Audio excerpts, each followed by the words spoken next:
Alright, I promised you I'd show you the first part of this bishop and knight versus the lone king endgame. I showed you before, once you're set up by having the king on the edge of the board out here someplace, what to do to mate him from there. You should watch my earlier video about that if you haven't seen that, but you should watch this one first. I kind of made my videos out of order, and that's okay. The basic idea is that black is going to try and stay in the middle of the board and stay off of the wall. He can't be checkmated unless he's on a wall here. And white's job is to push black farther and farther outside of the circle until he's all the way on the border, and then to mate him in the way that you can see on my other video. So the first thing I'm going to do with white is rush to the middle, and the same with black. Now my goal here is to take away all four of these middle squares from him so that he doesn't have anywhere to go. This knight move took away the d5 square. So let's see what black wants to do here. I'm going to have him move. You can see the bishop's already covering this square here, so he's staying in the middle as long as possible. I'm wasting a move here to push his king back, and then I'm going to use my king to claim the e4 square. So now you can see all the middle squares are claimed except for this one where black is at. So he has to move out of the middle. So now we've succeeded in step one. We've got him outside of the center four squares of e4 and e5 and d4 and d5. I'm going to make this bishop move here just to remove this last square from the possibilities for him. So now he has to stay out of the middle, and he's going to have to move to the outside here. Now you can see right away that it only takes one move to not only take these squares away, but also to take that next ring away. My knight is covering the escape square here on e6, and my bishop is covering f6. And so black is forced to move another step outside from the middle. So we've succeeded in step two. We've got him outside of the secondary center here, which is made up of the squares surrounding the actual center. So now my goal is to push him against one of these walls, and then whatever color the bishop is, this is a dark squared bishop, I have to run him into either a1 or h8 here. If this was a light squared bishop, I'd be pushing him towards a8 or h1. Now this isn't a computer solve. I'm just doing this as I go. So I spent maybe 3 minutes just figuring out the easiest way to do this without looking stupid on my video. I screw this up a lot, and I've been doing this for a while. I'm sure there's a faster way. If you put this in position into a table-based endgame or something, you can find the faster solve. It's probably 17 or 18 moves, maybe 20. Mine's just over 30 moves here, and that's fine. So here, anyways, I'm taking away control of the secondary center here, so black is stuck out here. So now my job is to get him off of this row here and out against a wall someplace. I chose to do that with this knight move. The good thing about this knight move is it takes away this square here for black, so he can only come out this way. He can't come in here obviously because of my king, so he can either go against the wall, which is great for me, or he can go to g3. So g3 is the natural choice because it keeps him from being pinned against the wall for as long as possible. Now I checked him here because I wanted him to either have to come back to this square here on g4 or to run even farther. So let's have black try and escape over here. I'll bring my knight in here to control these squares here on e2 and g2. This stuff's all controlled, so black can either now go against a wall or he can go back to g3. So let's have him go back to g3 to play difficult for us.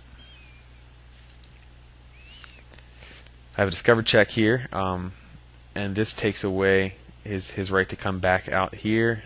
He can go to this corner, which is fine for me, so we'll have him do that. That's probably the best thing black can do at this point. And my king's going to move in to take away some possibilities of escape down here. So now, let's check this out. These squares are taken. This square is covered. So all of these squares, think of this as like a blockade that the king can't pass through. He can't come here. So now he's forced to go back against a wall, and I'm going to chase him with my king to make sure he stays on that wall. Now black's going to play difficult, and he's going to run to the light squared corner.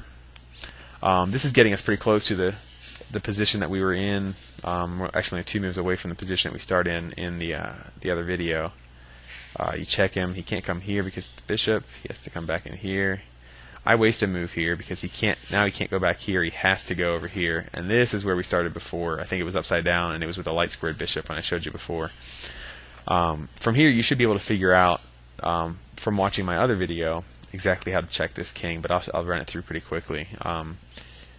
The first thing I do is cut off his escape square on G1 to run him over here, and then my knight's going to follow a pattern up and down like this, all the way. Think of it as like an M, or if you're up on the top, like a W. He's going to follow an M or a W pattern, and the king comes over here. Probably better here would have been just to move my king over, but this is alright. Now here, this is tricky. Watch, black actually got to escape for just a minute. You'll notice that the knight is covering these squares here, the king is covering here, so the only way out, if he's coming out, is via the C3 square. So I use my bishop to cut that square off and force him back. And then I move my king. It would have been better over here if, because I could have got to the same place but 2 moves earlier if I had just gone ahead and moved my king over this way. And it would have followed like this. Waste a move. Come over here. Check. This is the stuff I showed you in my last video. Waste a move. Black is forced to go here. And that's our mate. So you can watch that stuff in the last video. But here from my basic position, which got my king as far away from the middle as possible, it took me 31 moves to get to this mate here. So again, remember your rules are, 1, claim the center, get your king there as quickly as possible, and use your pieces to cut off more and more center squares from him until he can't go there. And push him farther and farther from the center until you get him out to this almost edge layer around here. If I had better chess software like JRoby does, I'd be highlighting these squares now. Little shout out to JRoby, another chess video maker out there. So push him out of the center, and then slowly take away squares from him, and make him go to the wall. Once you got him on the wall, keep him there as long as you can. Push him to your bishop's corners, and mate him the way we've seen in videos before. Oops. Yep. And there's our finish. So anyways, I promised you this video, and here it is. I hope you enjoy, and I hope it helps you. So make sure to play with these positions, not only because you might run into this one day, which I know a lot of grandmasters don't teach this technique because they say, you know, it's not practical, you'll never run into this. But what it does do is it helps you understand how your pieces interact. It helps you understand how your king needs to be active in the end game and how important your king is. And it also helps you understand how to move with your knights and your bishops in a way that complement each other. So it's a really good exercise. It really helps you understand your minor pieces. So enjoy.